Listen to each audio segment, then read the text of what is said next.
Hello बच्चों, कैसे हैं आप सब। आशा करता हूँ कि आप सभी अच्छे होंगे। मैं अनिल सर आपके अपने YouTube channel basic science knowledge में आपका सभी का स्वागत करता हूँ। आज मैं आपके सामने एक छोटा सा चैप्टर डाइजेशन को लेकर आया हूँ। डाइजेशन आज मैं इसको अच्छी तरह से समझाने जा रहा हूँ। आप सभी लोग ध्यान से देखिए। छोटा वीडियो होने वाला है लेकिन जबरदस्त वीडियो होने वाला है। देखिए, डाइजेशन का मतलब होते हैं पाचन। क्या होता है? पाचन। देखिए, अब पाचन का अर्थ होता है क्या कि बड़े बड़े भोजन के टुकड़ों को छोटे छोटे भाग में तोड़ना, टूटना ही पाचन कहलाती है। मैं इसको पिक्चर के माध्यम से समझाने की कोशिश करता हूँ। देखिएगा, समझने की कोशिश कीजिएगा।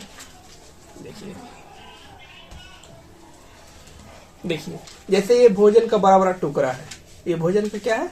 बड़ा बड़ा टुकड़ा है। इस भोजन को टुकड़े को सबसे पहले हम अपने मुख में रखेंगे।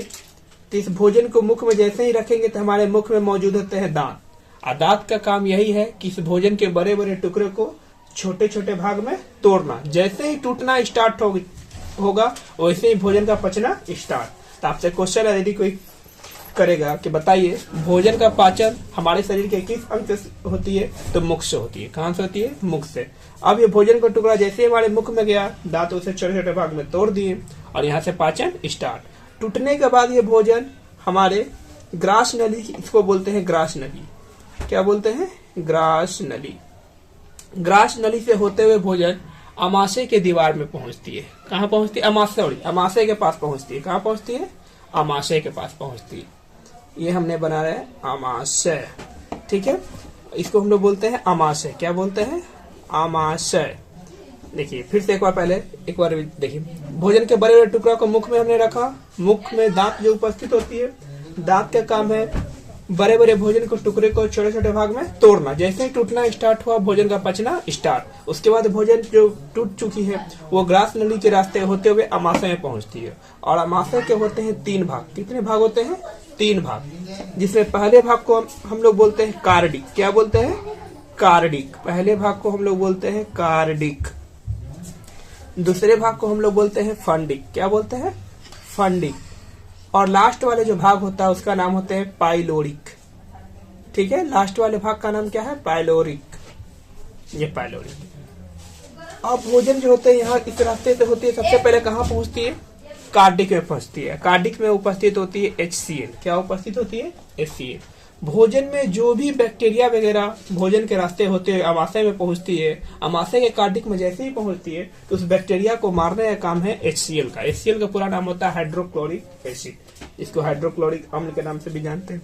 ठीक है, ये HCl का काम सबसे पहला यही काम होता है कि जैसे हमने 2 दिन पुराना या 1 दिन बासी भोजन वगैरह खाते हैं हम लोग, तो बासी भोजन में बहुत सारे होते हैं बैक्टीरिया वगैरह। उस बैक्टीरिया को मारने का काम किसका होता है? तो HCl का होता है। किसका होता है?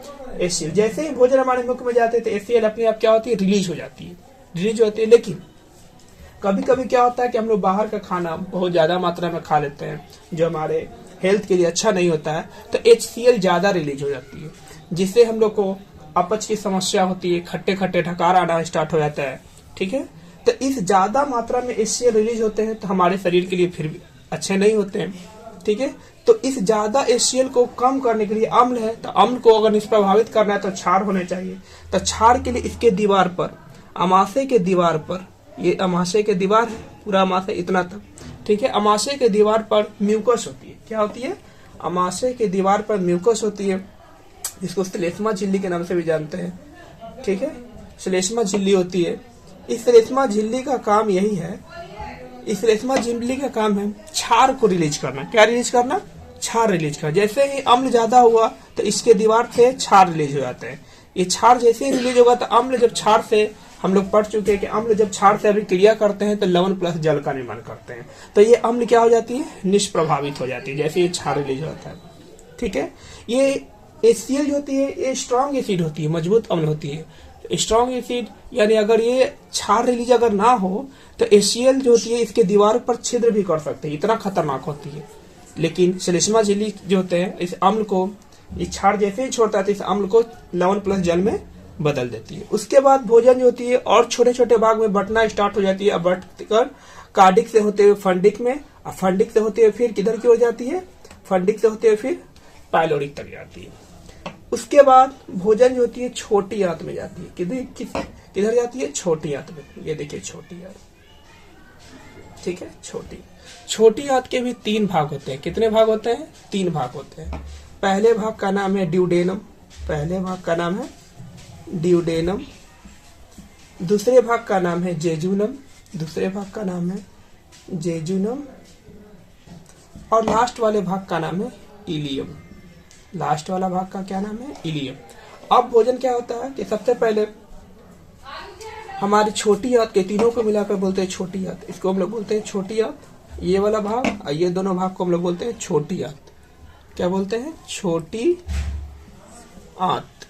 ये वाले भाग को हम लोग बोलते हैं छोटी आंत। छोटी आंत में सबसे पहले भोजन आती है ड्यूडेनम के पास। ड्यूडेनम में जैसे ही भोजन आता है तो ये भोजन और भी छोटे छोटे भाग में बट हमने पहले ही बताया था कि पाचन का मतलब होता है भोजन के बड़े बड़े टुकड़ों को जितना आप छोटा कर, जितना ज्यादा छोटा होगा उतना ही अच्छा से भोजन क्या होगी? पचेगी। ड्यूडेनम के बाद आती है भोजन कहाँ के बाद? जेजुनम के पास, ठीक है। जेजुनम के बाद उसके बाद भोजन कहाँ पर आती है? इलियम। और इलियम में जो होती है बहुत सारे रसांकुर मौजूद होती है। अब रसांकुर क्या होती है? देखिए रसांकुर क्या होती है। रसांकुर को हम लोग विलाई के भी नाम से जानते हैं, जिसकी स्ट्रक्चर जो होती है अंगुली नुमा होती है। यहाँ पर पहुंचते पहुंचते भोजन जो होती है, जो भी हमने रोटी का टुकड़ा या फिर अनाज का टुकड़ा जो हमने बोला था, वो पेस्ट जैसा होती है। पेस्ट जैसे हम लोग ब्रश में पेस्ट, वैसा जैसे हम लोग ब्रश में पेस्ट लेते हैं ना, उसके बाद ब्रश करते हैं तो उसका जो पेस्ट होता है बिल्कुल भोजन वैसा हो जाती है, पेस्ट जैसा हो जाती है।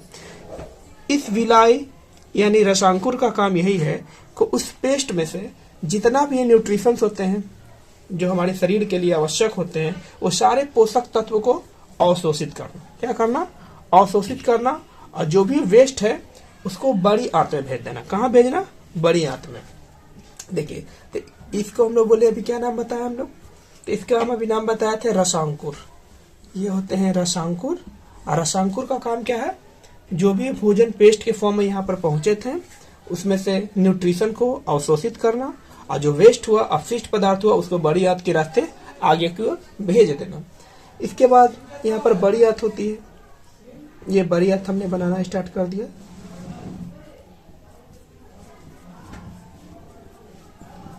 देखिएगा बड़ी आंत के भी होते हैं 3 भाग। बड़ी आंत के कितने होते हैं?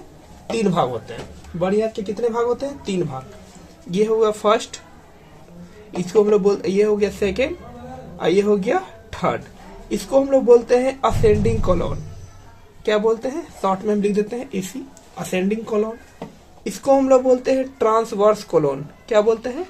Transverse colon.